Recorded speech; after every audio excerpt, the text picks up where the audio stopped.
Ya, karena hasil rekamannya ini saya unggah di channel YouTube saya. Jadi nanti kalau ada yang ketinggalan, ya, pas ngantuk kan ketinggalan, ya. Nah, atau ada sesuatu izin ke belakang, lupa matikan kompor dan sebagainya, siapa tahu. Ya, oke. Channel YouTube saya Sigit Nugroho Statistik. Ya, nanti saya share linknya. Oke, baik. Saya share dulu materinya ya. Oke. Ini materinya, saya meneruskan materi Pak Kosin ya, yaitu mengenai analisis regresi. Nah, tapi sebelumnya saya akan berikan gambaran dulu bahwa mudah-mudahan jalan ya. Sorry. Lama nih jalannya nih. Pakai gini aja lah. Nah, ya. Jadi kalau kita punya berbagai variabel dalam penelitian, ya.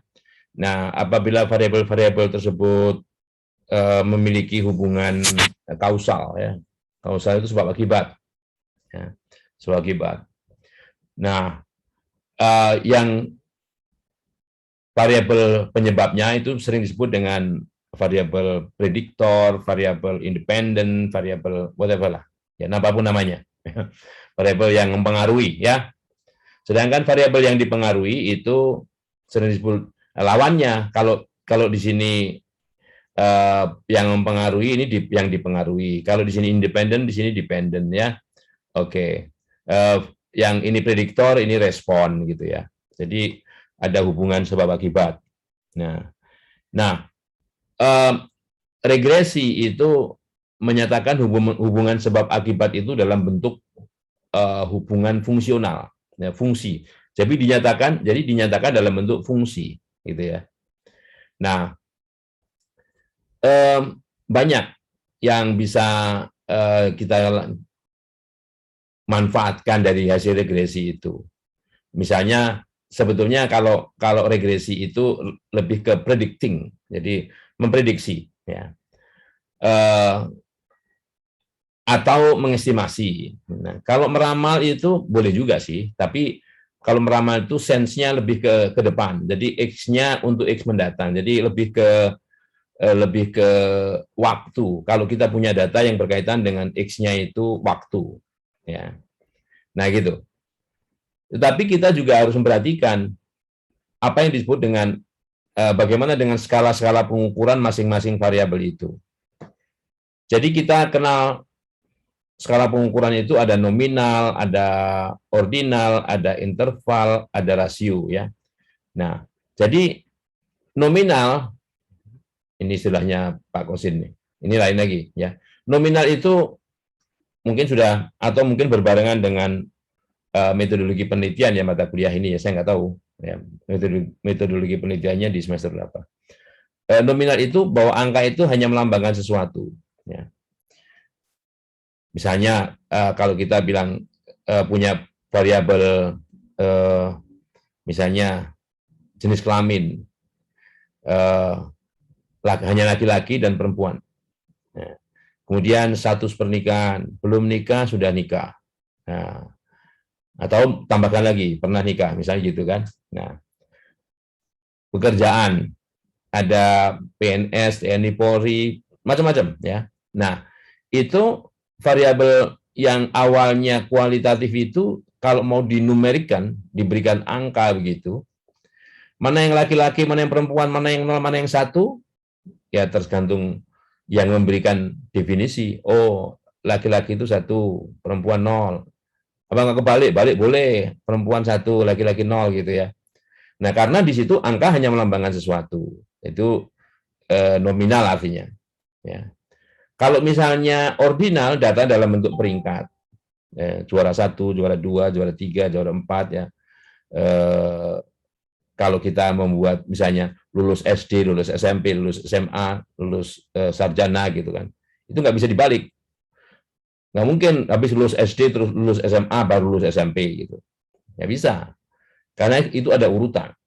Nah, itu ordinal. Nah, kalau ordinal kita tidak bisa misalnya apakah urutan pertama dan urutan kedua itu jaraknya sama dengan urutan kedua dan urutan ketiga? Belum tentu.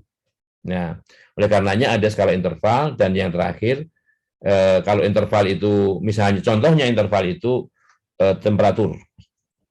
Semua skala temperatur Celsius, Reaumur, Fahrenheit itu skalanya interval. Nilai ujian dari 0 sampai 100 atau dari 0 sampai 10 itu interval. Nah, yang terakhir rasio. Rasio itu kalau kita punya pengamatan-pengamatan yang kalau dari dua angka yang berbeda itu kita bisa operasikan pembagian ya misalnya. Jadi hampir semua pengukuran sih skalanya rasio. Kalau itu dilakukan dengan alat ukur ya, dengan alat ukur. Alat ukur itu meteran, timbangan dan sebagainya itu alat ukur. Jadi 0 kilogram, nggak ada berat, 0 cm, nggak ada panjang dan sebagainya. Oke. Nah, selain itu kita kembali dulu di sini. Kita lihat istilah regresi ini kan ini Pak Kosin yang bikin ya. Regresi ini tergantung berapa banyak variabel dependen dan independennya. Variabel prediktor dan variabel responnya. Nah, ini kalau satu-satu dan sebagainya, ini nanti bisa dibaca sendiri ya. Ada istilahnya regresi linear sederhana. Sederhana itu kalau variabel yang mempengaruhi satu, ya. Atau variabel prediktornya satu. Kalau lebih dari satu, dua atau lebih itu berganda atau multiple, ya. Nah, bisa jadi di sini ada regresi berganda yang ada variabel dummy-nya tadi. Misalnya boleh nggak dimasukkan variabel sebagai variabel yang prediktornya itu laki-laki perempuan? Nah, boleh. Itu variabel dummy. Ya nanti tidak lain kita bisa menguji apakah ada perbedaan antara gender misalnya laki-laki perempuan, ya. Kalau itu sebagai variabel prediktor, ya. Nah, di lain pihak bagaimana kalau misalnya responnya itu yang di sini ya variabel prediktornya itu dari skala interval atau rasio, kalau di sini nominal misalnya ya atau tidak, nah, lulus apa tidak gitu, nah, diterima atau tidak 01 ya, dikotomus. Nah, kalau seperti itu kita punya regresi namanya regresi logistik.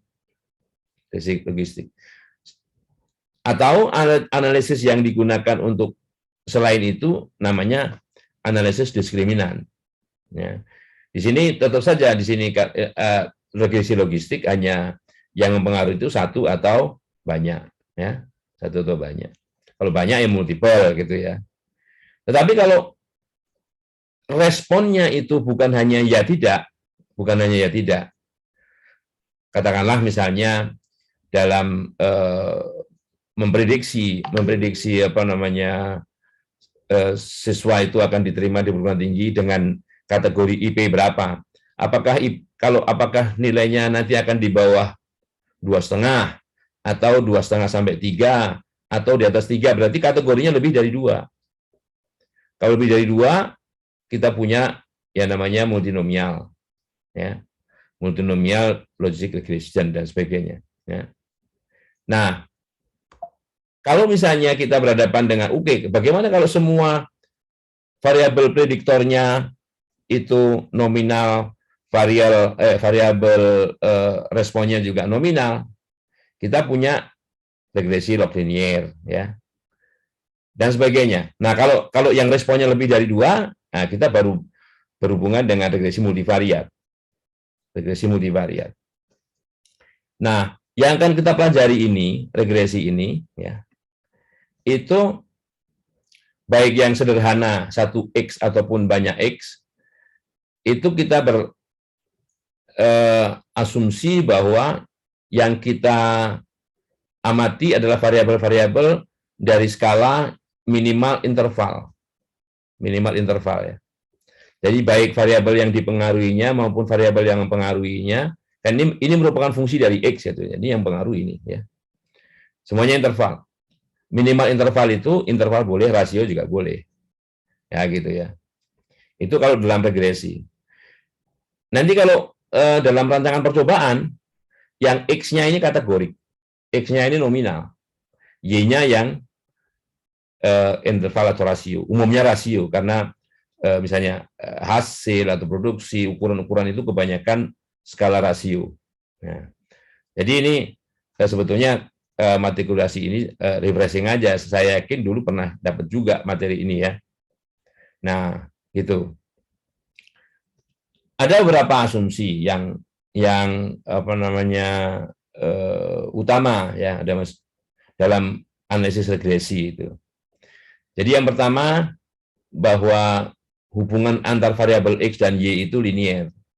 Regresi linier, namanya juga regresi linier. Kalau regresi non-linier itu, sekarang gini, yang dimaksud regresi linier itu, atau model linier itu adalah parameternya ini pangkatnya 1. Parameternya ya, bukan variabel, bukan pangkat variabelnya, tapi pangkat parameternya ini 1. Ini yang disebut dengan regresi linier. Ya. Bagaimana dengan ini kuadrat? Oke, itu tetap linier. Hanya gambarnya saja yang nggak linier. Karena linier yang kita maksudkan adalah linier menurut apakah parameternya itu pangkatnya 1 atau bukan. Itu. Oke. Nah, jadi linearitas. Jadi hubungan antara X dan Y, ini kalau sederhana ya, kalau X-nya cuma 1, itu hubungannya linier. Yang kedua bahwa ini kan ada kategori-kategori ya, kategori bahwa X-nya ini, kalau X-nya 25, kalau X-nya 45, ini gambarnya ini saja. Untuk X yang lain, maka sebaran nilai Y ini, atau keragaman nilai Y ini pada X tertentu itu sama. Sehingga apa? Sehingga kalau keragamannya sama, sebetulnya yang akan dilihat adalah bagaimana bentuk hubungan titik dari pusat distribusi ini atau rata-ratanya ini, ya gitu ya. Jadi itu yang disebut dengan homoskedastik. Homoskedastik. Jadi homo itu sama, skedastik itu keragaman dari error ini. Masing-masing ini kan, masing-masing X ini kan bisa aja pengamatan Y-nya banyak, bukan hanya X di sini, tapi banyak ya. Jadi kita namakan itu homo. Di sini juga keragaman di sini, keragaman di tempat lain untuk setiap pengukuran X ini sama. Keragaman apa? Keragaman error atau residu. Independen. Nah, independen ini artinya pengamatan untuk setiap data itu tidak saling terkait. Tidak saling terkait. Nggak ada kalau 25 diamati, 45 harus diamati, enggak. Gitu. Jadi misalnya untuk setiap kategori pengamatan ini ya tidak ada hubungan tertentu, jadi dia saling bebas. Oke. Dan yang terakhir bahwa distribusi dari galat itu, distribusi dari errornya itu normal ya, itu apa namanya asumsinya. Oke. Nah ini teori-teorinya masih saya tidak akan bahas secara detail teorinya, nanti yang penting itu bagaimana kita menggunakan informasi ini untuk analisis ya. Oke. Nah kalau saya yakin dalam pertemuan pertama dengan Pak Kosin itu sudah dijelaskan bagaimana menggunakan SAS ya sebagai alat apa namanya komputasinya gitu. Nah, dalam model regresi linear sederhana tadi, beta 0 dan beta 1 ini disebut parameter. Ini parameter regresi. Ya. Ini parameternya. Yang ini sering disebut dengan intercept, yang ini sering disebut dengan slope. slope ya. Secara umum untuk regresi linear sederhana ini dia punya interpretasi. Yang pertama, interpretasi dari beta 1 ini, slope ini, artinya begini, kalau X ini berubah 1 unit ya, misalnya dari X sama dengan 8 ke X sama dengan 9, berubah 1 unit. Unitnya apa? Bisa jadi unitnya itu dalam ratus kilogram, ya, dalam puluhan kilogram, kan bisa di skala di sini ya. Oke. Itu Y-nya berubah berapa? Jadi kalau X-nya naik itu bisa diartikan X-nya bertambah atau X-nya ditambah gitu. Dosisnya ditambah gitu ya. Kalau ini dosis ya. Atau takaran. Maka taksirannya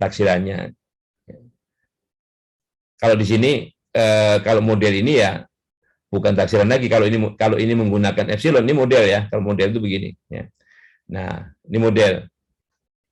Jadi ini interpretasinya kalau X berubah, Y-nya berubah berapa? X berubah 1, Y-nya berubah beta 1.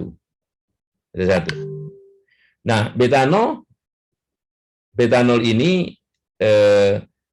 tidak serta-merta bisa punya arti. Dia punya arti kalau pengamatan berpasangan ini, jadi setiap X ada pasangan Y-nya, setiap X ada pasangan Y-nya gitu. Oke? X-nya diamati sekitar 0 juga. Jadi kalau nggak ada pengamatan 0-nya, jadi beta 0 itu tidak perlu diinterpretasi. Dia hanya sebagai alat untuk, kalau mau gambar. Padahal X-nya itu diantara X minimumnya itu 20 misalnya. X maksimumnya 100. Jadi X-nya berkisar dari 20 sampai 100. Jadi pada titik X sama dengan 0 nggak diamati. Tapi bisa digunakan untuk sebagai alat bantu. Kalau X-nya 0, nilai titik Y-nya pada garis yang, kalau ini garisnya diteruskan, X-nya pada titik 0 itu Y-nya berapa? Itu sebesar ini. Ya, tapi ini tidak harus punya arti. Oke. Nah, jadi seperti itu. Nah, dari model ini kita melakukan apa yang namanya prediksi, estimasi. Ini kan parameter populasi. Kita nggak tahu ini berapa, beta 0, beta 1. Nah, berdasarkan data sampel, dan dengan cara meminimumkan error ini, jadi kalau ini error ini sama dengan Y dikurang beta 0 dikurang beta 1X itu. Kalau ini di sebelah kanan sama dengan saja. Semua yang ini pindah ke sebelah kiri. Ya. Nah, itu errornya. Kalau kita menggunakan prediksinya, ya prediksi errornya ini prediksi beta 0 dan prediksi beta 1. Nah, itu kedua prediksi itu umumnya dicari dengan menggunakan apa yang disebut least square. Least terkecil, square kuadrat. Apa yang dikuadratkan? Errornya ini.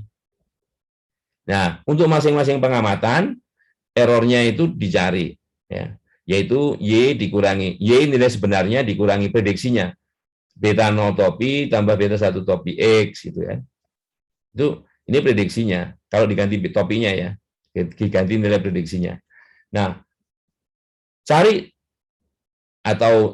nilai itu ya, untuk masing-masing pengamatan, dikuadratkan, dijumlahkan. Nah, itu beta 0 berapa dan beta 1 berapa? Yang meminimumkan jumlah dari kuadrat error ini. Makanya namanya least square. Yang sebetulnya yang di-square-kan adalah errornya. Least terkecil. Apa yang terkecil? Jumlahnya. Jumlah dari kuadrat errornya yang terkecil. Gitu ya. Oke. Nah, jadi kalau dengan mata telanjang kita bisa lihat bahwa kalau ini titik-titik ini pengamatan ya, kita bisa buat banyak garis lurus seperti ini, Nah, garis lurus yang mana yang tadi itu, yang meminimumkan ya error. Nah, error itu begini. Kalau titik-titik ini adalah pengamatannya, ini pengamatannya nih. Nah, taksirannya ada pada garis ini. Kalau ini taksirannya di sini. Ini taksirannya pada garis ini, gitu ya. Nah, sedang selisih titik ini secara tegak lurus ya, titik pada garis ini, itu yang disebut dengan errornya. Jadi errornya ada yang positif, kalau ini dikurang ini positif, ini kurang ini negatif gitu.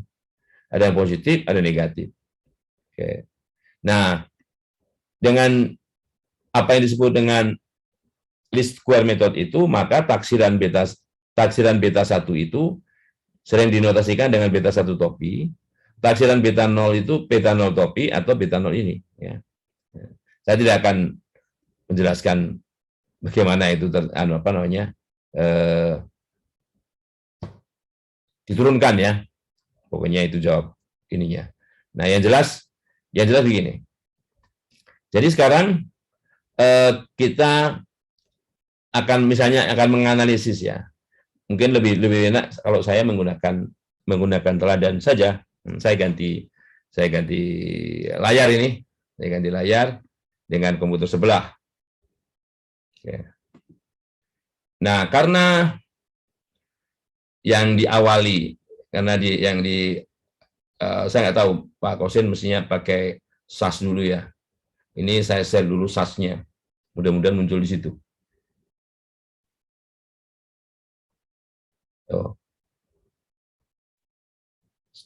Nah, ini SAS-nya. Nah, saya buka teladannya, teladan regresi open ya. Regresi linear berganda. SAS. Misalnya ini. Oke. Nah, ini yang datanya ada di situ punya Pak Kosim. Struktur atau sintaks dari kalau kita mengolah data pakai SAS itu seperti ini. Ya. Yang pertama datanya diberi nama apa? Ganda misalnya. Misalnya, ganda itu nama data. Terus kemudian input masukkan filenya, ini variabelnya menurut yang kita masukkan adalah Y dulu, kemudian X1, X2, X3, X4, X5, X6 ya. Kemudian ada tanda begini nih, ya, add gitu ya. Titik koma, data lines. Nah, ini kalau kita lihat datanya ini ada 1 2 3 4 5 6 7 8 9 10 11 12 13 14. Variabelnya ini ada 7. Berarti perintah ini, data lines ini sama aja, ini sebetulnya adalah Y, nilai Y kurang gede ya. Ini saya nggak bisa saya gedein soalnya. Mudah-mudahan kelihatan. Ini Y, X1, X2, X3, X4, X5, X6, diulang lagi Y, X1 gitu ya. Kira-kira bunyinya begitu. Jadi dalam SAS itu cara menyusun datanya seperti itu. Nanti diulangi beberapa file lagi. Nah, kemudian ditutup dengan titik koma. Nah, setelah itu run, dijalankan ya, titik koma. Nah, sintaks SAS itu, kalau kita untuk analisis regresi itu misalnya seperti ini, proc itu prosedur regresi. Kemudian datanya apa? Data sama dengan ganda, ya. Data sama dengan ganda. Nah, modelnya bagaimana? Nah, ini artinya, ini maksudnya di sebelah kiri sama dengan itu adalah responnya. Responnya Y. Variabel prediktornya ada X1, X2, X3, X4, X5, X6 gitu, ya. Nah, oke, bagaimana kalau kita misalnya X1 dulu, ya X1 atau X1, X2 dulu gitu, ya. Walaupun situ banyak ya. Nah, yang lain nggak dipakai, bisa. Sorry. Ini nggak dipakai dulu. Jadi X1 sama X2 dulu gitu ya. Nah, jadi koma ya. Nah, merunningnya menjalankannya ini karena gambar anak lari. Nah, kita klik begini. Nah, kita klik running kan. Nah, kemudian muncul analisisnya. Nah, sedikit agak beberapa detik lah ya. Nah, nih, kita tunggu dulu. Karena di komputer lama saya jalankan beberapa aplikasi sekaligus, jadi agak lemot. Nah, tapi nggak apa, daripada kita ngitungnya pakai kalkulator ya. Nah, ini outputnya. Outputnya, kalau Y itu hanya merupakan fungsi X1 dan X2. Nah, ini diperhatikan, ya, bahwa 2 di sini derajat bebas degrees of freedom 2 ini modelnya memiliki degrees of freedom 2 karena variabel yang kita pakai sebagai variabel prediktornya 2 hanya X1 dan X2 ya. Jadi di sini model ini itu sebetulnya ANOVA ini itu sebetulnya menguji hipotesis yang bunyinya seperti ini. Jadi hipotesis nolnya bunyinya bahwa variabel X1 dan variabel X2 ya, karena cuma dua ya, X1 dan X2 secara bersama-sama itu tidak mempengaruhi Y. Jadi X1 dan X2 secara bersama-sama tidak mempengaruhi Y. Itu hipotesis nolnya. Atau hipotesis nihilnya. Hipotesis tandingannya atau hipotesis satunya atau hipotesis alternatif apapun namanya, yaitu ingkaran dari hipotesis nol. Namanya ingkaran itu berarti tidak benar bahwa X1 dan X2 secara bersama-sama mempengaruhi Y. Gitu ya. Artinya apa? Kalimat itu setara dengan X1, ya sedikitnya X1 atau X2, kalau sedikitnya X1 atau X2 itu, atau X1 atau X2, dua-duanya, itu mempengaruhi Y. Ya. Ingat ya. Jadi, nanti kalau lupa rekamannya dilihat lagi. Jadi, hipotesis nolnya menyatakan bahwa X1 dan X2 tidak mempengaruhi Y secara bersama-sama. Hipotesis tandingannya sedikitnya salah satu antara X1 atau Y1 atau Y2, X1 atau X2 itu mempengaruhi Y gitu ya. Nah, ini di sini yang kita lihat itu ini probability, peluang. Nilai F ujinya, nilai F statistiknya itu 29. Nah, di sini nilai peluang dari pengujian tadi itu, nilai peluang dari 29,1 ini, karena nilainya F-nya, itu sangat kecil, lebih kecil daripada 0,0001. Lebih kecil dari 1 per 10.000. Nah, biasanya taraf nyata pengujian yang digunakan itu, nah sekarang saya beritahu, apa itu taraf nyata pengujian? 5%, 1% itu apa? Ya. Jadi, yang namanya taraf nyata pengujian, yang notasinya alfa itu adalah peluang. Peluang, kalau kita menolak hipotesis, apabila hipotesis nol itu benar. Ya. Jadi, peluang melakukan kesalahan tipe 1. Kesalahan tipe 1 itu menolak hipotesis nol, padahal dia benar. Analogi dengan kalau aturan benar kok dilanggar. Nah, itu berarti melakukan kesalahan. Ya. Nah, itu peluang melakukan kesalahan tipe 1. Atau peluang menolak hipotesis padahal hipotesis nol benar. 5%, 1%. Ya, itu yang umum, yang lazim. Kalau 5% misalnya, artinya kita masih diberikan keleluasaan membuat kesalahan. Dari 100 pengambilan keputusan yang sama itu paling banyak 5. Nah, kalau 1%, ya dari 100 pengambilan keputusan paling banyak salah, dibolehkan 1. Gitu ya. Nah, itu alfa. Nah, kenapa cuma 5 dan 1%? Oh, yang lain juga boleh. Lebih kecil dari itu boleh. Nah, 5 dan 1% itu mungkin digunakan untuk ilmu-ilmu yang nggak ada kaitannya dengan nyawa manusia. Nah, gitu. Coba misalnya, yang ada kaitannya dengan nyawa manusia, yang misalnya percobaan obat dari 100, ada 1 meninggal, langsung dihukum. Gitu. Ya kan? Jadi, alfa itu tergantung policy misalnya.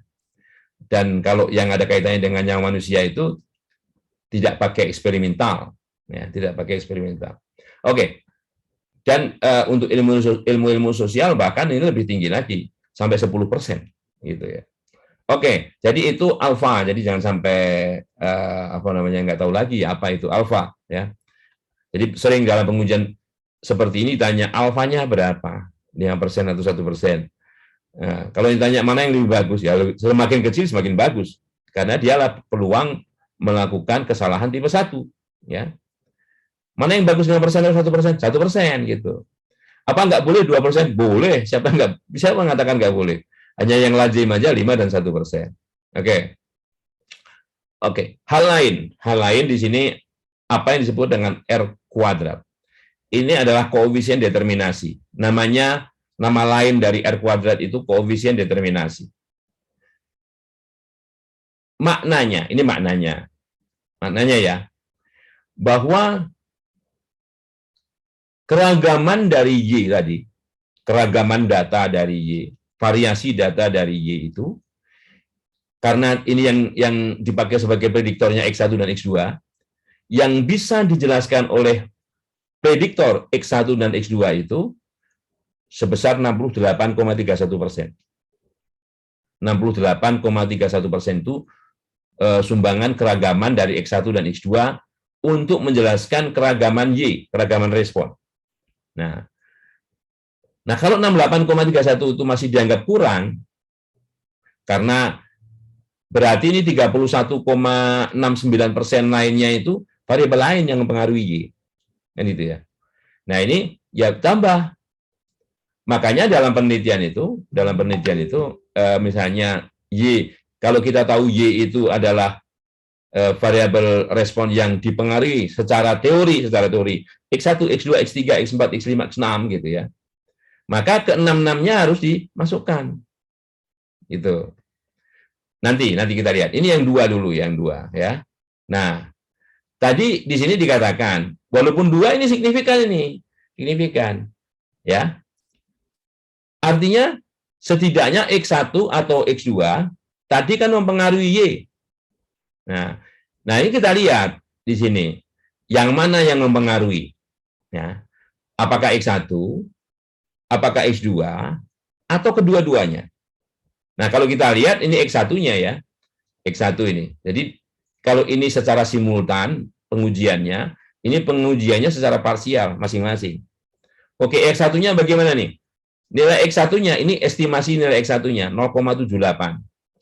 Artinya kalau X1 ini bertambah 1 unit, maka Y-nya bertambah 0,78 unit. Ya. Pada kondisi X2 yang sama.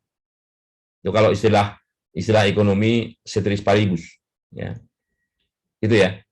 Yang kedua, X2 ini artinya bagaimana nih? Oh ini kalau X2 ini naik 1%, naik 1 unit, maka Y-nya turun. Ini karena ini min ya, turun 0,05 unit. Ini kalau dari angkanya. Nah, 1. Nanti perlu diperhatikan tanda ini. Apakah secara keilmuan, kalau ini keilmuan pertanian begitu, apakah variabel X1 ini mempengaruhi Y-nya itu positif? Apakah X2 ini mempengaruhi Y-nya negatif? Kalau sudah benar sesuai teori, ya nggak masalah. Kalau enggak, justru itu yang kita pertanyakan. Oke, apakah 0,78 ini signifikan? Kita lihat di sini. Nah, di sini nilainya nih, kecil. Kok kecil? Ya, lebih kecil dari 0,0001. Lebih kecil dari. Nah, di sana daripada menuliskan 0,0000 kurang bagus. Sampai berapa? Nanti dikira 0 benar. Padahal enggak. Padahal ini hanya lebih kecil daripada 0,0001. Ya. Artinya begini. Nah, dalam pengambilan keputusan seperti ini, baik uji F ataupun uji T, ya, ataupun uji yang lain, kalau kita menggunakan kriteria peluang untuk menyatakan hipotesis nol ditolak apa diterima. Jadi kalau nilai peluang seperti ini, ya, lebih kecil dari taraf nyata pengujian, maka hipotesis nolnya ditolak. Kalau nilai peluangnya lebih besar daripada nilai taraf nyata pengujian, ini 70% nih, jauh banget dari 5%, maka X2 ini dikatakan hipotesis nol yang berkaitan dengan X2 ini kalau di sini hipotesisnya sendiri-sendiri karena parsial, bahwa X1 H0-nya ya, X1 tidak mempengaruhi Y. H1-nya X1 mempengaruhi Y. Di sini X2 tidak mempengaruhi Y. H1-nya X2 mempengaruhi Y. Nah, di sini yang X2 ini H0 diterima. Artinya X2 tidak mempengaruhi Y. Berapapun X2-nya, Y-nya tetap nggak berubah. Ya, tetap sama aja. Mau X2 sama dengan 1, X2 sama dengan 2, sama aja. Tidak signifikan perubahannya. Dia berubah, tapi tidak signifikan. Maka lebih baik dikatakan nilai ini bisa dikatakan sama dengan 0. Nggak berubah ini. Ya. Oke, kalau ada yang ditanyakan bisa resign ya. Siapa tahu selama ini apa yang dipelajari bisa jadi kok seperti yang dulu itu sepertinya nggak begitu gitu ya. Oke, silakan. Nah, SAS juga memberikan ini tadi udah ya. Jadi kalau misalnya tidak memperhatikan bahwa yang mana diterima atau tidak ya, X1 atau X2-nya, maka persamaan regresinya ini bahwa taksiran Y sama dengan 15,327762 ditambah 0,78034 dikurang 0,05016 X2. Jadi 15 ini ditambah 0,78 X1 dikurang 0,05 X2 gitu. Tapi kalau misalnya karena ini X2 nggak signifikan nih, nah, kita running ulang X1 saja gitu ya. Nah, kita running ulang X1 saja ya, di sini diganti X1 saja. Jadi X2-nya ini dihapus kan begitu misalnya. X1 saja.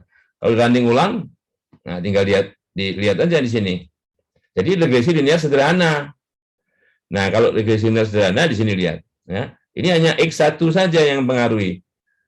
Nah, jadi persamaan regresinya hanya taksiran Y sama dengan 14,376 ditambah 0,75 X1. Ya, di sini sama ini nilainya karena cuma satu. ANOVA di sini sama yang di sini, uji F di sini sama uji T di sini akan sama nilainya kalau variabelnya cuma satu. Di sini nilai F di sini 59,86 itu sama dengan 7,74 kuadrat. Jadi kalau ini dikuadratkan sama dengan ini. Tapi khusus untuk regresi linear sederhana, ya. Oke. Nah, ini R kuadratnya 0,68, nggak beda jauh dengan yang tadi, gitu ya. Nah, bagaimana kalau ke 66-nya? 66-nya ya tinggal tambahkan begini ya, X2, X3, X4, X5, X6 gitu. Sorry, pakai huruf besar. Nanti siapa tahu nggak mau dia. Gitu kan? Ada sintaks ya. Oke, nah yang kita jalankan running ya. Kita klik gambar orang lari itu. Nah, muncullah di sini ya. Nah, X-nya sampai 6 sekarang. Dan di sini 6 ya. Kalau 6, H0-nya bagaimana? Oke. Hipotesis 0-nya mengatakan, kan 6 nih. Variabel X1, X2, X3, X4, X5, dan X6. Jadi, semua variabel prediktor yang dipakai. Ya, secara bersama-sama tidak mempengaruhi Y, ya, secara bersama-sama tidak mempengaruhi, ya. Atau secara notasi H0,2, ya, beta 1 sama dengan beta 2 sama dengan beta 3 sampai beta 6 ya, sama dengan beta 6 sama dengan 0. Boleh ditulis sama dengan 0, boleh, enggak juga boleh. Artinya semua beta sama. Itu. Tandingannya sedikitnya ada salah satu variabel prediktor yang berpengaruh terhadap Y. Nah, sedikitnya ada itu bisa 1, bisa 2, bisa 3, bisa semuanya. Tapi jangan ditulis H1, beta 1 tidak sama dengan beta 2, tidak sama dengan semua. Jangan ditulis begitu. Karena itu salah satu dari, sudah termasuk pernyataan sedikitnya ada salah satu beta yang tidak sama dengan 0. Atau sedikitnya ada salah satu variabel prediktor yang mempengaruhi Y. Ya. Nah, jadi di sini, sorry,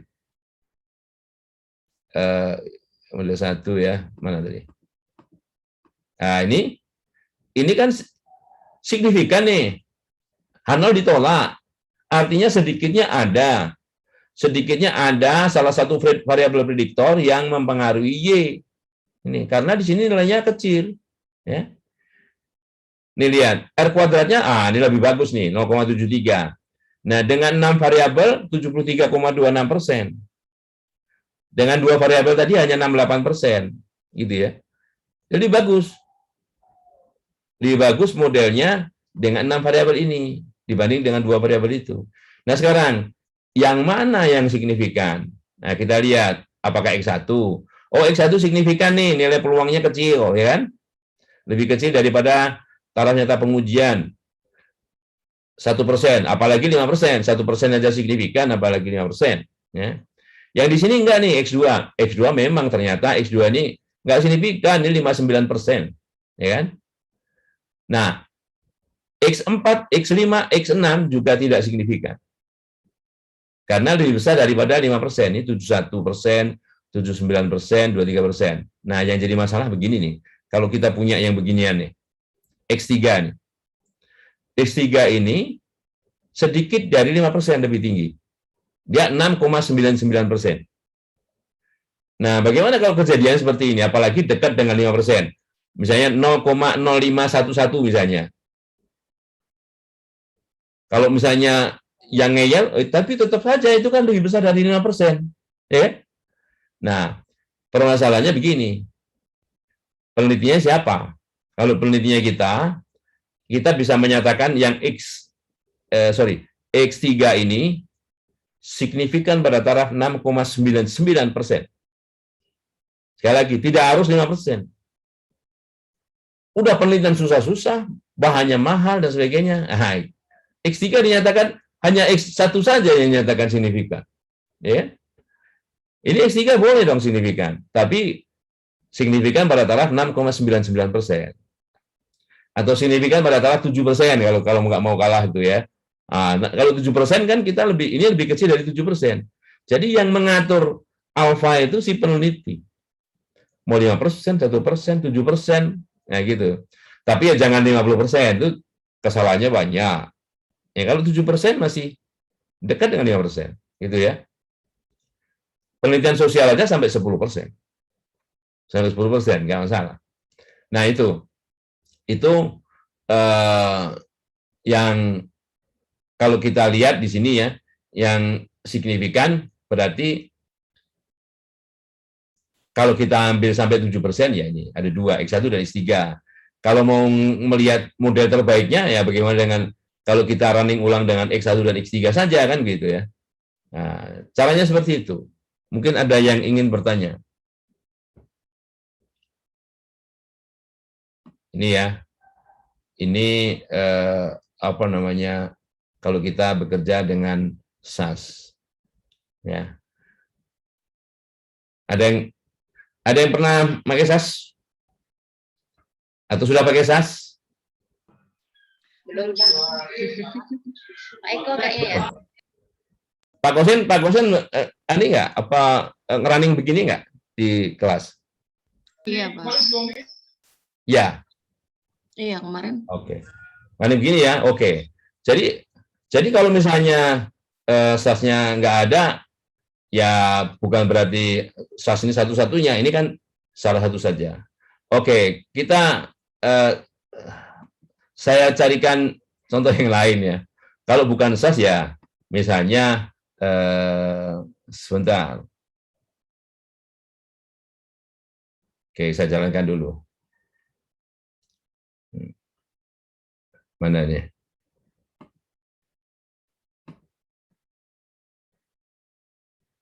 Nah, ini SPSS ya. Ini SPSS ya. Kalau SPSS nih, saya ambil contoh saja. Datanya bisa jadi lain ya. Recently used data, saya gunakan data ini. Nah ya, kalau SPSS mungkin sering ya. Sorry.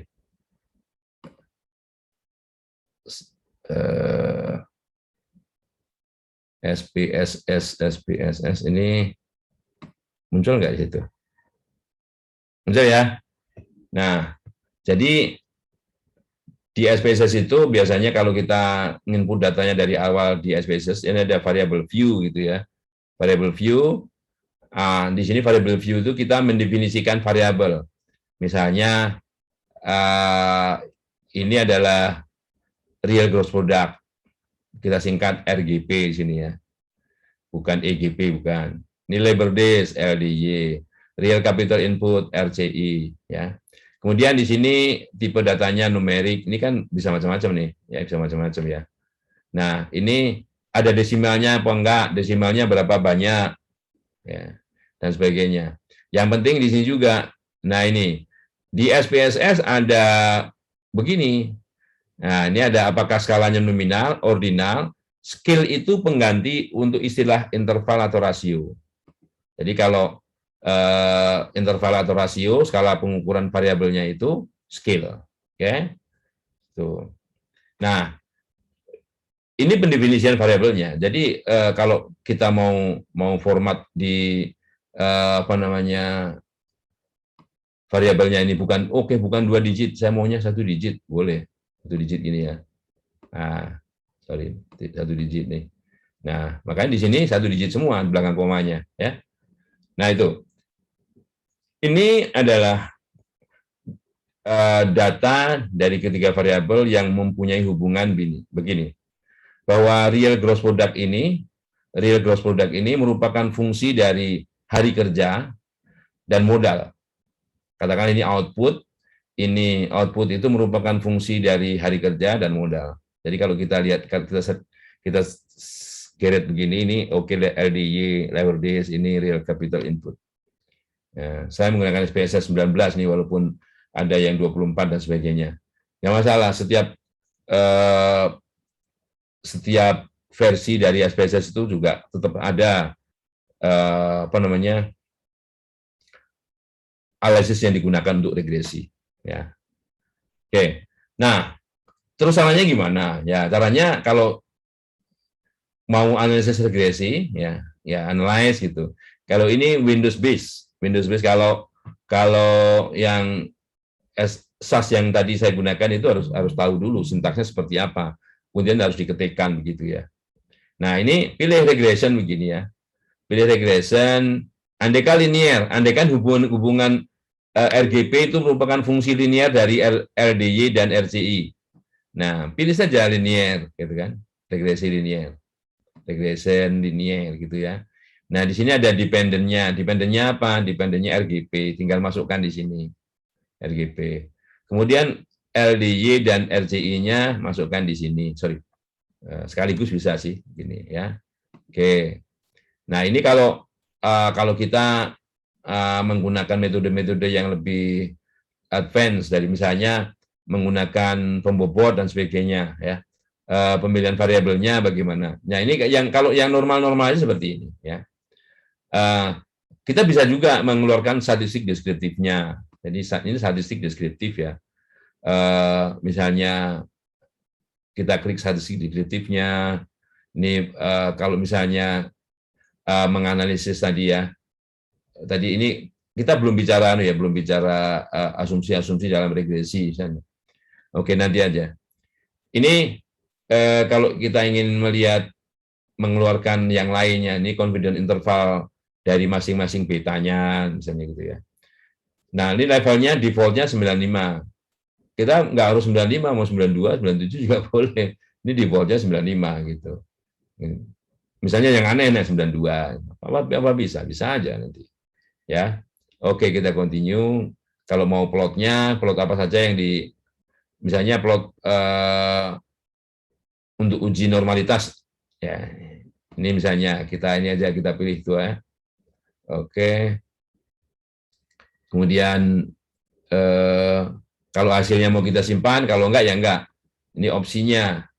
Opsinya ini kalau misalnya ada data yang hilang. Kalau data yang hilang, penanganannya seperti apa? Oh, apakah digunakan rata-rata sebagai penggantinya, atau hilangkan aja lah. Ya, hilangkan aja gitu. Case wise list, case wise. Ini case wise menurut kasusnya. Oke. Nah, itu pilihannya. Kalau enggak ya sudah, langsung aja go gitu ya. Kalau enggak langsung aja oke ini. Nah, langsung klik oke, maka akan saya share outputnya. Outputnya di sini, karena harus ganti layar. Jadi harus lihat di sini ya, ini outputnya. Nah, jadi dalam ini outputnya SPSS tentunya beda dengan outputnya SAS gitu ya. Masing-masing punya plus, punya minusnya. Ini real gross product-nya, ini statistik deskriptifnya. Statistik deskriptif itu setidaknya menampilkan berapa banyak datanya atau berapa banyak ulangannya ya. Berapa rata-ratanya? Rata-rata apa variabel ini? RGP. Rata-rata variabel labor days, hari kerja ya. Dan seterusnya. 3 inilah. Minimal 3 ini. Kemudian korelasi. Korelasi. Nah, bagusnya korelasi ini memang dikeluarkan karena apa? Begini. Dalam hal regresi, variabel labor days dan variabel real capital input ini sebagai variabel prediktor yang mempengaruhi apa? Ini variabel respon RGP. Nah, seyogyanya antar variabel prediktor itu korelasinya tidak signifikan. Kalau mau menghasilkan sesuatu yang bagus modelnya. Tetapi antara variabel prediktor dan variabel respon ini berkorelasi tinggi. Jadi labor days dan real RGP ini tinggi. Jadi LDY dan LGP tinggi, RCI dan RGP tinggi juga. Kita lihat di sini ya. RGP, kalau yang di sini pasti 1 ya, karena dia dengan dia sendiri. Dia dengan dia sendiri itu korelasinya 1. Ini kalau kita lihat labor days dan RGP tinggi ya, 826. Real capital input dan RGP tinggi ya, 886. Ini anu ya, apa namanya? Simetris. Dibolak-balik sama di sini. Yang penting antara labor days dan RGP. RGP labor days ya, sama nih ya. Nah, ini antara labor days dan real capital input RCI ini sedikit lebih rendah. 0,62. 0,62. Oke. Nah, ini kalau kita lihat sebetulnya ini juga masih signifikan. Karena ini nilai signifikansinya. Kalau nilai di sini, nah ini bedanya. Kalau di SAS ini ada lebih kecil dari gitu ya. Khawatirnya kalau di SPSS ini dikira peluangnya itu 0, padahal bukan. Padahal ini lebih kecil dari 1/10.000 gitu ya. Nah, ada tanda lebih kecilnya kalau di SAS ini enggak ya. Yang ini 0,62 ini nilai peluangnya 0,007. Masih signifikan juga. Ini signifikan artinya memang kita tidak bisa buat ini tidak signifikan karena datanya memang seperti itu ya. Tapi nggak apa-apa. Tapi masih signifikan ya. Oke, itu dari signifikansi untuk melihat seyogyanya variabel-variabel independennya itu memang tidak berkorelasi dengan variabel dependennya. Oke. Antar variabel independen, antar variabel prediktor, seyogyanya, ini ke sini berkorelasi ya, antar variabel prediktor yang tidak berkorelasi seyogyanya. Jadi antar setiap variabel prediktor dan variabel responnya seyogyanya berkorelasi tinggi. Tadi berkorelasi tinggi ya. Oke, nah R kuadratnya, nih R kuadratnya, R square-nya ya, R square-nya ini 0,9 nih. Hebat banget. R kuadratnya 0,9, 0,91. 91% bahwa RGP itu sudah bisa dijelaskan ya oleh labor days dan real capital input. Berarti yang lain sedikit sekali, hanya kurang dari 10%. Nah, kalaupun ada kurang dari 10%. Nah, ini ada istilah adjusted R-square, itu fungsi dari R-square ini. 1 dikurang, ada rumusnya. 1 dikurang pengalinya berapa kali R-square ini. Jadi ini adjusted. Nah, adjusted itu sedikit lebih rendah daripada ini. Ya. Nah, ada orang yang suka menggunakan adjusted, ada yang suka menggunakan R-square. Nah, salah satu kelemahan adjusted itu bisa-bisa untuk ukuran tertentu dia negatif. Nah, makanya tetap saja orang menggunakan R-square. Ya. R-square ini juga bisa diperoleh dari yang pertama, nilai koefisien korelasi berganda ini dikuadratkan. Jadi kalau 0,954 ini kuadrat, itu sama dengan ini.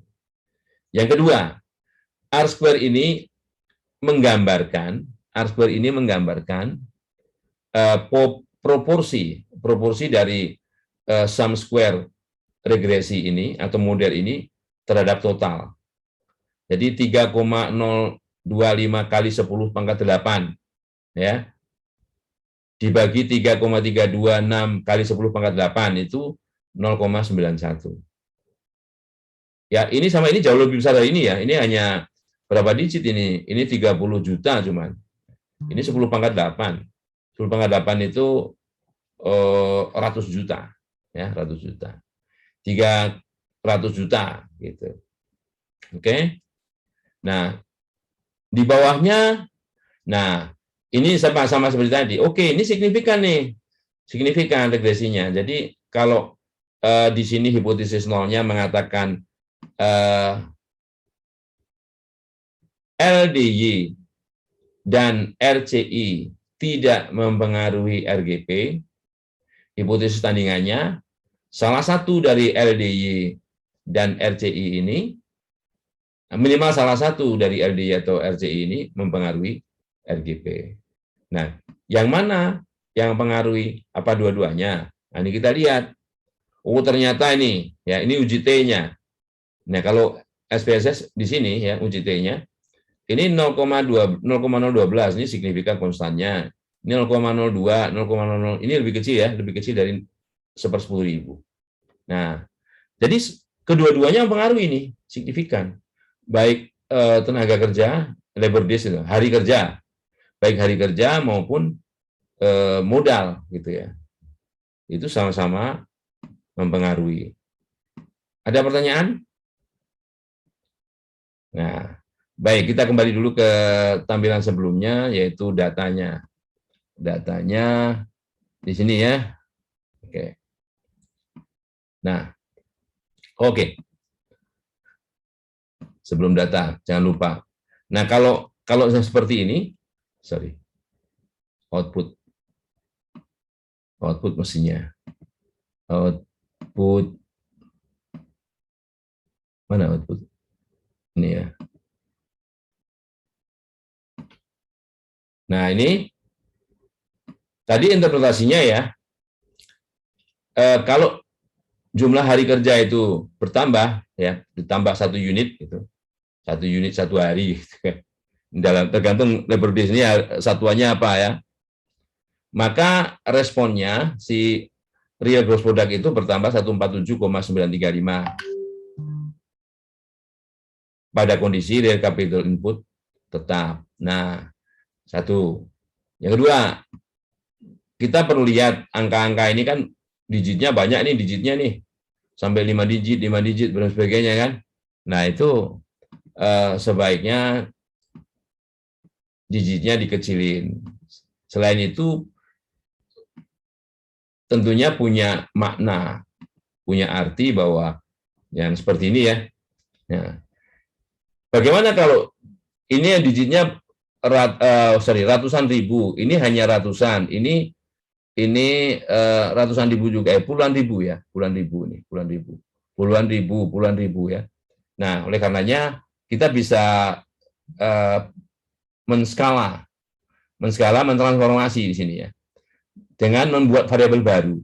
Variabel barunya, jadi kita buat variabel barunya di sini ya, yaitu log, kita logkan ln RGP gitu ya.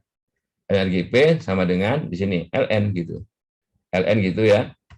ln dari apa? ln dari real gross product. Ini masukin sini. Ya. Oke.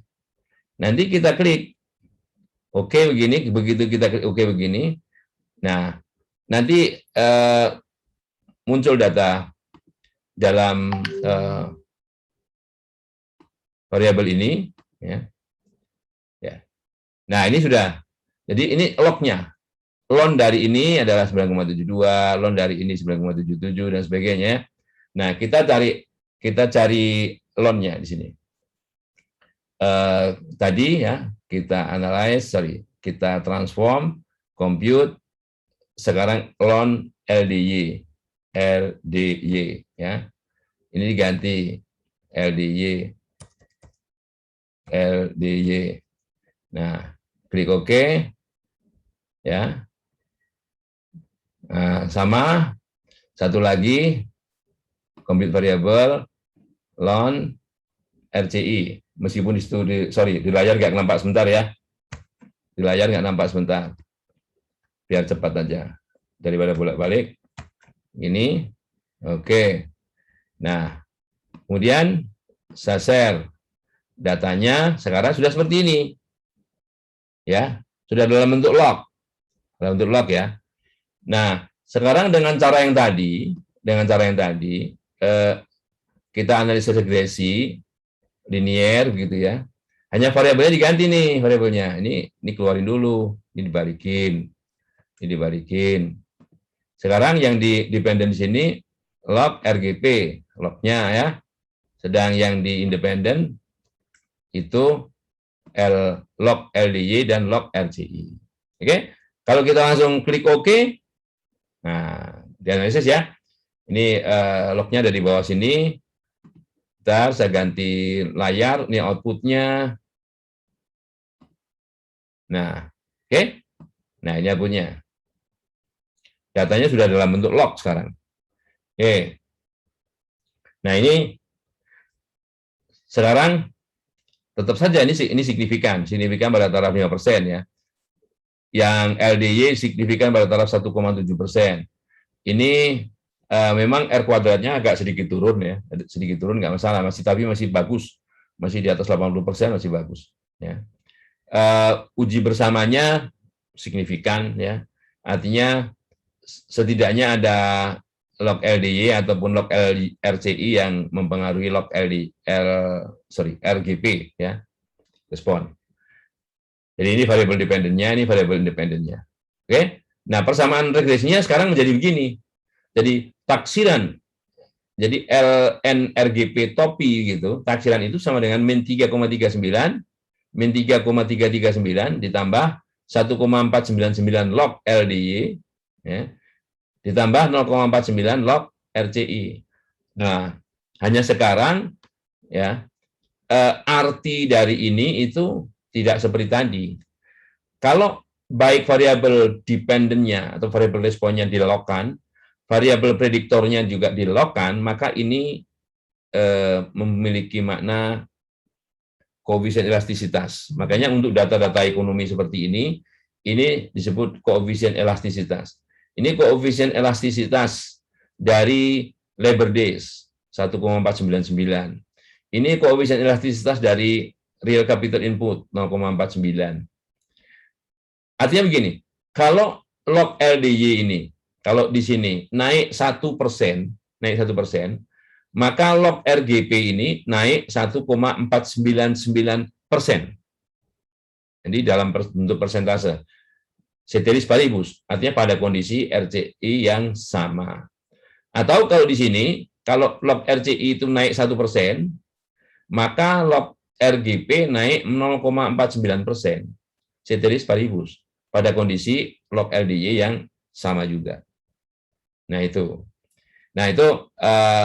kalau pakai SPSS caranya seperti itu. Nanti bisa diulang kalau di komputernya sudah ada SPSS-nya. Apakah ada yang ingin ditanyakan?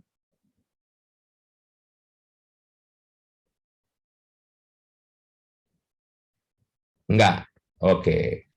Baik. Satu lagi nih. Ada satu lagi alat yang saya tunjukin.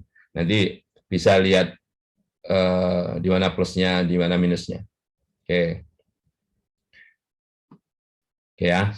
Sekarang saya share sesuatu yang baru. Saya yakin kalau banyak bekerja, ini ada namanya alat namanya eViews ya. eViews. Ya.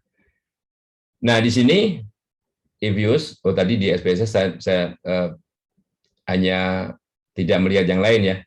Kita misalnya buka aja datanya ini, data. Nah, ini data, mudah-mudahan kelihatan tulisannya nggak bisa segede ini. Ya. Ada C, konstanta, ini variabelnya. Personal consumption, ini personal consumption, chicken. Ya. Ini data yang berkaitan dengan konsumsi daging ayam, ya, PCCC, ya, per kapita, ya, personal consumption itu konsumsi per kapita daging ayam. RDIP itu real disposable income per kapita, jadi pendapatan pajak income per kapita setelah pajak gitu, pendapatan setelah pajak ya. Residual RRPB ini harga real daging sapi, ya. RRPC daging ayam, chicken. Nah ini karena datanya di Amerika ya ada pork daging babi ya RRPP. Gak apa-apa ini sanggil, cuma untuk data saja untuk analisis ya.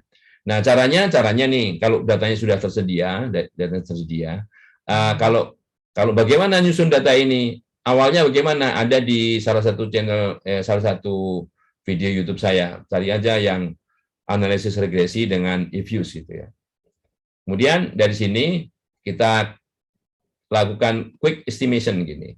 Nah, quick estimation ini lebih sederhana lagi ya. Nah, sebagai responnya apa? Sebagai responnya PCCC gitu ya. Ini sebelah kiri. Ini sebelah kiri sama dengan sebagai responnya. Sorry, kecil sekali. Variabel yang pengaruhi apa? Oke, ada modelnya seperti apa? Oke, ada konstantanya, ada C-nya. Bahwa konsumsi ayam itu dipengaruhi oleh penghasilan per kapita, income per kapita, RDIP. Harga ayam itu sendiri, ya. Karena begini, kalau logikanya kalau penghasilannya naik, kecenderungan untuk mengkonsumsi daging ayam juga naik misalnya, itu secara logika. Tapi kalau, jadi hubungannya positif. Tapi kalau harga ayam itu naik, maka konsumsinya cenderung turun. Jadi nanti kita ingin lihat apakah tanda dari koefisien RRPC ini negatif apa bukan. Ya. Kemudian bisa jadi ada daging pesaing. Oh, kalau ayam naik, bagaimana dengan yang lain nih? Dengan daging sapi misalnya, gitu ya. Nah, misalnya ini misalnya. Kalau PPC-nya masukkan, bisa aja. Jadi cara masukkannya seperti itu. Oke, masukkan aja sekalian RRPC, POP, RRPP, ya, POP. Jadi semua ada di situ. Nah setelah itu, ini metodenya, ini default-nya, list square ya, list square. Oke, langsung klik OK saja, langsung keluar ya. Kalau di sini langsung klik, langsung keluar. Nah, ini analisisnya langsung begini nih dalam apa namanya Evius ini, yang muncul langsung yang parsial ini koefisiennya ya, koefisiennya nih harga daging ayam negatif, benar nih ya, daging ayam negatif, artinya kalau harga daging ayam naik maka konsumsinya cenderung turun gitu ya. Nah, jadi tanda plus atau min itu tolong diperhatikan sesuai dengan bidang ilmunya, apakah hubungan antar variabel di bidang ilmu itu sudah sesuai ya. Ini R kuadratnya 94,25%, bagus, ya kan? R kuadrat adjusted-nya sedikit di bawahnya, ya. Nah ini kalau uji bersamanya 73,87, ya. Di sana yang penting kan nilai F-nya dan nilai peluang F-nya. Ini nilai peluangnya sangat-sangat kecil ya. Artinya secara bersama-sama RDIP, RRPC, RRPP, RRPP ini yang secara bersama-sama tidak mempengaruhi apa namanya konsumsi itu ditolak. Karena kalau ini secara bersama-sama mengatakan setidaknya ada variabel-variabel ini yang mempengaruhi. Yang mana yang mempengaruhi? Kita lihat di sini. Yang nilainya probability-nya kecil. 0,0015 nih harga eceran daging ayam ya, signifikan nih. Oh, ini PPP ini signifikan juga ini. Nah, itu ya. Ini price pork ini, harga daging babi misalnya. Nah, kalau secara ekonomi itu kalau ini apa namanya, baik variabel yang mempengaruhi maupun variabel yang dipengaruhi itu tidak di-lock-kan ya, tidak di-lock-kan. Nah, kalau di-lock-kan bagaimana? Kalau di-lock-kan, makanya nanti kita lihat ya. Oke. Sorry, harus saya delete dulu. Saya delete. Ini ya, quick estimate equation gitu ya. Nah, hanya dengan menambahkan begini, log, hanya bukan ln ya, kalau di sini log. Log itu loan dalam e-views di sini. Log PCCC ini sebagai responnya, C konstantanya, log semua dilogkan ya. Log RDIP, kemudian nih log apa lagi nih? RRPC, second RRPC, sorry, lognya dikurung ya. RRPC, log RRP beef, sapi, log RRPP. Nah, gitu ya. Nah, setelah itu baru langsung run. Nah, langsung keluar, cepat sekali dia. Ya, dalam bentuk log. Kalau dalam bentuk log, interpretasinya yaitu ini adalah koefisien elastisitas. Ya. Nah, dalam bentuk log yang LRPP tidak signifikan. Jadi yang signifikan hanya penghasilan dan harga daging ayam. Jadi kalau penghasilan naik, konsumsi daging ayam juga naik. Harga eceran daging ayam naik, konsumsi cenderung turun. Itu ya. Ini dari tandanya itu sudah sesuai dengan teori. Nah, teorinya begitu. Oke, ini sama-sama signifikan nih, sama-sama signifikan. Jadi kalau mau dibuat apa namanya, model terbaiknya ya hilangkan aja yang kedua ini. Selain itu kalau biasanya datanya dalam bentuk tahunan ya, data dalam bentuk yang kita amati menurut waktu. Ini ada statistik Durbin Watsonnya untuk uji autokorelasi misalnya. Nah, bagaimana uji asumsinya? Nah, kalau uji asumsi di sini, ini kita klik view. Ya, ini misalnya kita lihat di sini, walaupun kita belum bahas ya, nanti satu-satu itu apa. Ini untuk melihat apakah antar variabel itu ada multikolonialitas, itu pakai VIF nih. VIF nih. Nah, ternyata ini ya, log-log ini nilai VIF-nya itu di atas 10 semua. Nah, kalau di atas 10 itu ini ada kecenderungan terjadi multicol ya. Tuh, itu cara lihatnya. Bagaimana dengan yang lain? Dengan residu nih, ya residu. Apakah distribusi errornya normal gitu? Kita lihat. Nah, ini yang kita baca di sini. Ini nama ujinya Jarque-Bera. Jarque-Bera. Yang kita baca probability-nya. H0-nya mengatakan H0 error berdistribusi normal. Hipotesis tandingan error berdistribusi tidak normal, gitu ya. Nah, karena di sini apa namanya nilai peluangnya lebih besar daripada 5%, maka H0 diterima. Ya, walaupun seperti ini bisa dianggap normal gitu. Ini datanya. Oke, yang lain di sini ada heteroskedastisitas. Tadi ada permasalahan heteroskedastisitas ya. Ini heteroskedasticity. Nah, ini ada beberapa uji yang bisa dipakai. Nah, ada Bruce Pagan. Bruce Pagan itu mengganti variabel respon tadi dengan residual yang dikuadratkan. Variabel penjelasnya ini prediktornya. Kalau Harvey, responnya log dari residual kuadrat. Kalau Glaser, dari residu yang diharga mutlakkan. Ya, 3 ini misalnya. Atau White, atau misalnya kita ambil yang Bruce Pagan aja, yang sering dipakai. Nah, ini mengatakan hasilnya seperti ini. Ya, heteroskedasticity test. Ya, ini kita lihat. Nah, ya, kalau kita lihat ini nilai peluangnya besar. Ya, berarti homoskedastisitas H0 terjadi homoskedastisitas. Alternatifnya tidak terjadi atau terjadi heteroskedastisitas. Ini karena peluangnya lebih besar daripada 5%, maka H0 yang menyatakan terjadi humus kilastisitas diterima. Itu ya. Nah, ini kalau kita menggunakan Evius. Jadi sudah 3 alat nih sudah saya ajarin secara singkat. Nah, andai kan 3-tiganya tidak ada, saya yakin semua komputer ada Excel-nya. Ya, saya yakin semua komputer ada Excel-nya. Nah, bagaimana kalau dengan Excel? Emangnya bisa nggak pakai Excel? Ya, kita lihat. Kita lihat, ini pakai Excel nih. Nah, gini ya. Ini Excel. Data yang tadi ya. Nah, kalau Excel bisa saya gedein. Saya gedein zoom 200 ya, besar. Nah, mantap kan? Nah, oke. Nah, jadi gini. Kalau kita menganalisis regresi pakai Excel, maka letakkanlah variabel responnya itu di paling depan atau paling belakang. Dan variabel prediktornya berjejer. Ini variabel prediktornya. Datanya sama ini tadi. Ya. Terus bagaimana caranya? Excel itu memiliki add-in sebetulnya, sudah memiliki add-ins. Jadi kalau ini di bawah data ini kita klik ya. Di bawah data ini kita klik, ada modul data analisis di sini.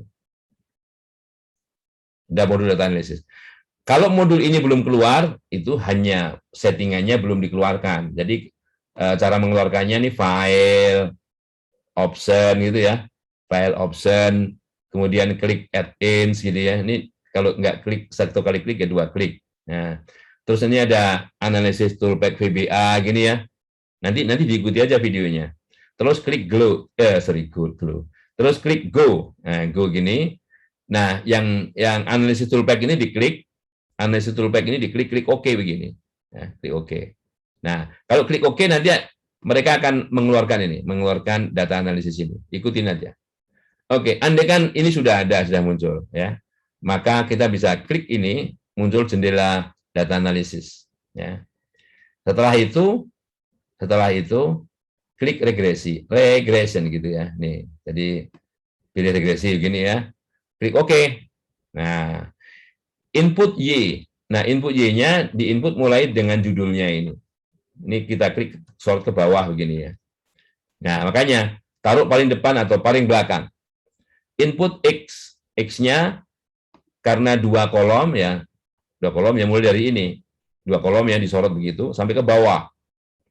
Oke. Karena baris pertama tadi kita sorot juga, itu sebagai label, sebagai nama variabel ya. Nah, konstan zeronya biarin karena kita memerlukan beta 0 ya. Kalau beta 0-nya nggak ada, konstan zeronya diklik ya. Nah, di sini default dari confidence levelnya 95%. Kita bisa nambahkan bukan hanya 99 tapi bukan hanya 95 tapi juga 99 misalnya. Ya. Oke. Selanjutnya outputnya mau taruh di mana? Ini klik dulu begini. Outputnya ini diklik dulu ke sini, baru mengklik misalnya diletakkan di E di sini ya. Ya, gitu ya. Setelah itu klik OK. Muncullah analisis dari regresi yang tadi ya. Sama seperti ini ya. Tadi ini akan angkanya tadi besar-besar nih, angkanya besar-besar karena memang belum kita logaritmakan ya, belum kita logaritmakan. Ini ya. Ini R kuadratnya 90,959% dan sebagainya. Ini koefisiennya masih besar-besar seperti tadi. Nah, kalau kita logkan, nah permasalahannya kalau pakai regresi ini perlu di-logkan. Perlu ada usaha kita membuat rumusnya. Log A2 gitu ya. Karena posisinya di sini RGB-nya pada posisi sel A2. Nah, setelah di-logkan menjadi ini ya. Setelah di-logkan semuanya menjadi angka-angka ini ya, di datanya. Oke? Jadi 1 digit. Hanya belakang komanya saya buat 4 semua ya. Jadi angkanya di sekitar 9,9 5, dan sebagainya ya. Nah, sekarang dengan cara yang sama seperti tadi, data analisis ya regresi. Nah, sekarang Y-nya diganti. Y-nya itu bukan yang itu, Y-nya yang kita ambil log-nya tadi. Nah, ini mulai dari sini ke bawah.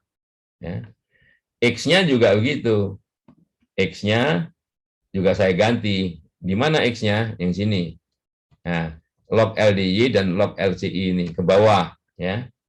Oke. Outputnya di mana? Jangan di E2 dong. Outputnya diganti. Outputnya di sebelah sananya. Misalnya di sini, di S ya. S di sini, kita klik OK. Nah, jadi sekarang nilainya begini. Ya, kalau mau lebarkan dengan sesuai lebar isian sel terpanjang ya dibeginikan dulu ya. Kemudian Alt OCA, gini ya. Oke. Nah, ini analisisnya ya. R kuadratnya 0,88. Nilai ini sangat kecil. Ini artinya ya 1,86 kali 10 pangkat min 6. Artinya setelah 0, itu ada 0, sebanyak 5 kali, yang ke-6-nya baru 1,864 dan sebagainya. Ya. Oke. Nah, ini yang tadi yang dengan eFuse ya. Yang dengan eFuse itu nilainya sudah di-lock-kan ya. Nilainya sudah di-lock-kan. Oke. Nilainya ini min 3. Jadi kalau persamaan regresinya taksiran log RGP sama dengan min 3,33 plus 1,49 LDY, log LDY plus 0,489 log LCI. Ingat, ini semua karena log, ini koefisien elastisitas. Koefisien elastisitas. Yang mana yang signifikan? Nah, ini nilai peluangnya. Ya. Ini kalau 5% signifikan, atau ini signifikan pada taraf 1,675%. Oke? Sama artinya juga kalau, nah, ini bisa lihat begini. Kalau kita gunakan, strict angka, oke. Bagaimana kalau 5% dia signifikan? Signifikan itu lihat di sini. Dari sebelah kiri ke sebelah kanan, ini dari plus ke plus ya, tidak melewati angka 0. Ya. Kalau 5%, dia signifikan. Ini juga signifikan. Ya. Tetapi kalau 1%, ini 1%, ya, ini selang kepercayaan 99%-nya lewat angka 0. Dari min ke plus. Ya. Artinya kalau 1%, kalau kita strict 1%, dia tidak signifikan. Jadi signifikan pada taraf 5%. Oke? Nah, itu. Makanya fungsi dari selang kepercayaan itu seperti itu. Yang tidak lain adalah begini. Jadi nilai taksiran ini 1,498 ini taksirannya. Yang benarnya berapa dia? Kita nggak tahu. Yang jelas 1,498 ini di tengah-tengah. Ya. Kalau kita menggunakan interval keyakinan 95%, maka interval itu di antara ini. Jadi semua nilai di antara ini, ya, termasuk yang tadi itu, ya, 1,498 itu pasti berada di antara ini, ya. Itu adalah nilai parameter yang sesungguhnya, parameter populasinya, nilai beta populasinya. Jadi kalau kedua angka ini dijumlah bagi 2, ini saya jumlahin bagi 2, gitu ya. Saya jumlahin dulu ya. Saya bagi 2. Oke. Ini kalau dibagi 2 pasti dapat yang tadi, ya. 1,498. Karena nilai ini 1,498 ini tengah-tengah persis. Kalau taraf nyata pengujiannya 5%. Kalau 1% tambah lebar nih selangnya dari min sampai 3,14. Dari min 0,14 sampai 3,14. Begitu ya. Nah, itu kalau kita pakai Excel, misalnya di komputer kita tidak ada SAS, tidak ada SPSS, tidak ada eFuse, ada Excel. Nah, masih bisa. Kalau hanya sekedar menganalisis regresi linear berganda. Oke, mungkin ada yang ingin bertanya? Silakan. Itu sudah hampir 1,5 jam.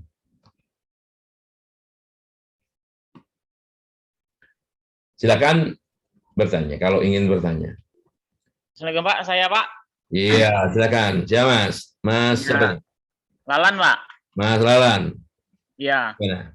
Jadi kalau di pertanian itu kan biasanya kami itu disarankan memakai taraf kepercayaannya itu kan 90% kan Pak, 5% dengan 99%. Artinya biasanya kan di situ, tapi saya melihat ini yang penjelasan Bapak tadi kan bisa saja 7-10% ya kan tingkat kepercayaannya. Artinya tingkat kepercayaan tadi presentasi ditentukan oleh peneliti. Yang saya ingin tanyakan, apakah di riset pertanian itu kira-kira sampai berapa batasan yang masih disarankan untuk digunakan, Pak, seperti itu? Taraf kepercayaannya tadi. Ah, baik. Kalau kita bicara pertanian kan secara luas. Pertanyaannya saya dulu. Pertanian dari hulu sampai hilir, ya kan? Kalau kita penelitian di laboratorium misalnya, di laboratorium yang menghendaki ketelitian tertinggi gitu ya, baiknya alfanya semakin kecil, ya kan? Karena kenapa di laboratorium itu tujuannya misalnya kita mengontrol semua variabel lain itu tidak mempengaruhi, kan begitu. Nah, jadi yang berharap hanya variabel-variabel yang dipakai itu saja yang mempengaruhi laboratorium ya. Iya, Pak. Nah, jadi misal kalau di laboratorium usahakan sekecil mungkin 1% itu sudah tinggi itu. Tapi kalau misalnya di lapangan udah agak beda lagi nih lapangan, banyak gangguan, entah gangguan hama, entah gangguan penyakit, gangguan macam-macam dan sebagainya. Oke lah 1%, oke 5% paling tinggi, bagus gitu ya. Tapi kalau misalnya walaupun pertanian, dokter pertanian, tapi kalau berhubungan dengan masalah sosiologi pedesaan dan sebagainya, apakah itu bukan pertanian? Kan pertanian secara umum kan? Kalau kecuali pertaniannya bercocok tanam dan sebagainya gitu ya.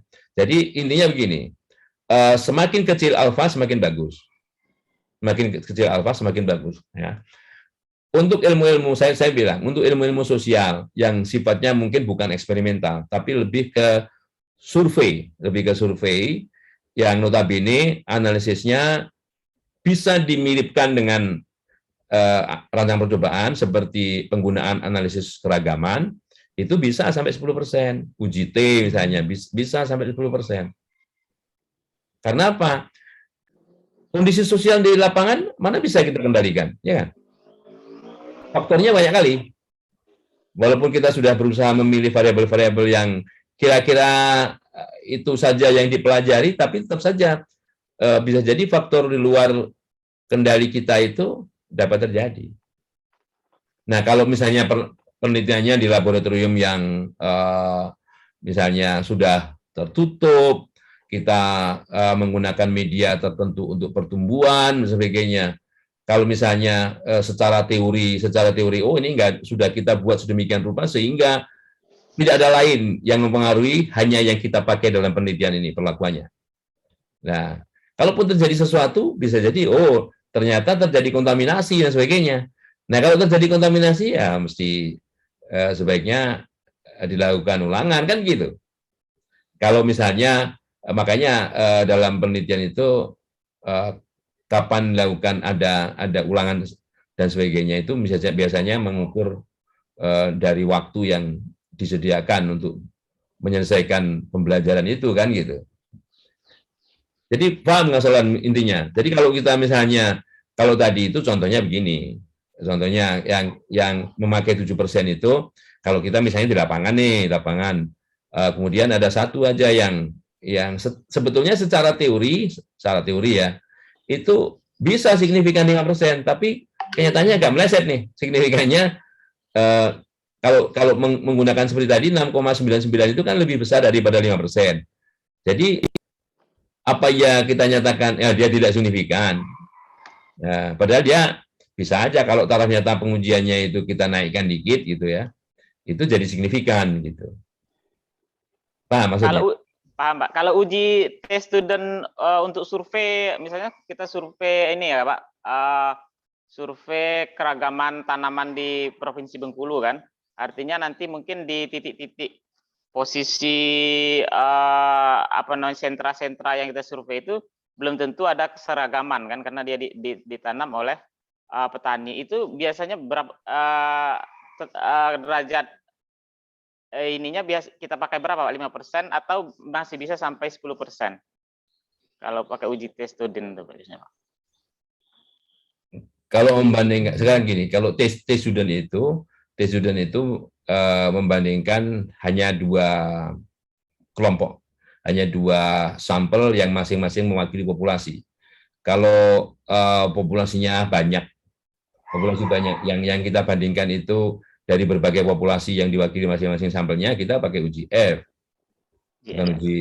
Tapi begini ya, kalau 10, maksudnya begini, kalau 10% misalnya ya dianggap itu boleh, ya silakan aja. Kan itu maksudnya bukan permasalahan sosial. Sosial itu misalnya kenakalan remaja dan sebagainya itu loh Mas. Kalau masih yang berhubungan dengan tadi saya bicara secara umum. Ya, tadi bicara secara umum. Terus jangan ditiru misalnya 10% gitu. Ya. Kalau misalnya yang berkaitan dengan segala sesuatu yang masih dikendalikan, ya 5% udah tinggi gitu ya. Oke, siap Pak. Oke ya. Ya, oke, terima kasih. Baik. Yang lain? Baik, kalau nggak ada kita sudah dulu ya, nanti kita sambung minggu depan. Ya. Ini 1, 2, bentar, ada yang belum nyalakan kamera ini, tolong dinyalakan kameranya. Saya mau ambil gambar, mau daftar adil ya. Oke, nyalakan kameranya dulu. Nah, oke. Ini kok malah lari nih. Ada Pak. Nyalakan dulu. Nah, jangan-jangan sambil di lapangan. Oke. Ini kayaknya 1 yang nggak masuk ya. Siapa ini? Masuk semua Pak, insya Allah. Udah lengkap Pak, udah lengkap. Udah lengkap, masuk semua Pak. Masuk semua, cuma 5 ya? 6 Pak. 6 Pak. Hilda, Irma, Lisa, Haryuni, 4, 5. Oh iya, 6. Oke. Oke, makasih ya. Kita sampai minggu depan. Assalamualaikum. Waalaikumsalam warahmatullahi wabarakatuh. Terima kasih Pak. Oke.